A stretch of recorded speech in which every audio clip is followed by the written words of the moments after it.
স্বামীর অনুমতি ছাড়া স্ত্রী 3টি কাজ করলে ওই স্ত্রী জাহান্নামে চলে যাবে, ওই স্ত্রী জান্নাতে যেতে পারবে না, ওই স্ত্রী will go to hell fire, সে জাহান্নামে চলে যাবে যদি কোনো স্ত্রী স্বামীর অনুমতি ছাড়া 3টি কাজ করে। এজন্য অবশ্যই স্ত্রীদেরকে সতর্ক থাকতে হবে। নাম্বার 1, 1 নাম্বার হচ্ছে স্বামীর অনুমতি ছাড়া ঘরের বাহিরে যাওয়া যাবে না। অনেক স্ত্রী আছে স্বামীর কাছ থেকে পারমিশন নিতে হবে, এটা সে ফিল করে না।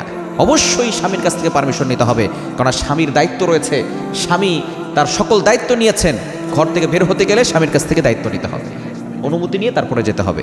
আবার অনেক স্ত্রী আছে স্বামীর কাছ থেকে অনুমতি না নিয়ে চাকরি নিয়ে নেয়, চাকরি করে, স্বামী দিকে নারাজ, স্বামী সন্তুষ্ট না, তারপর সে চাকরি করে। মনে রাখবেন, ঘর থেকে বের হতে হলেই আপনাকে স্বামীর কাছ থেকে পারমিশন নিতে হবে, আর না হলে আল্লাহর কাঠগড়ায় আপনাকে জবাবদিহি করতে হবে।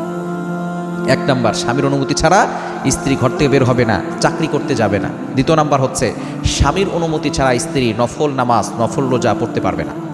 যদি নফল, দেখুন কতটা গুরুত্বপূর্ণ একটা বিষয়, নবী ইসলাম জানিয়ে দিয়েছেন স্বামী কতটা মর্যাদাবান একজন স্ত্রীর জন্য। যদি আল্লাহকে ছাড়া কাউকে সেজদা করা জায়েজ থাকতো, তাহলে একমাত্র একজন স্ত্রী তার স্বামীকে সেজদা করতে পারতো। যেহেতু আল্লাহকে ছাড়া কাউকে সেজদা করা জায়েজ নাই, এজন্য স্ত্রী তার স্বামীকে সেজদা করবে না, তবে অবশ্যই রেসপেক্ট করবে, সম্মান করবে। স্বামী যদি বলে যে তুমি রোজা রাখতে পারবে না, নফল রোজা, তাহলে সে রোজা রাখবে না। সে স্বামীর খেদমত করলে নফল রোজা রাখার সওয়াব পাবে, সে স্বামীর ডাকে সাড়া দিলে সে নফল নামাজ পড়ার সওয়াব পাবে।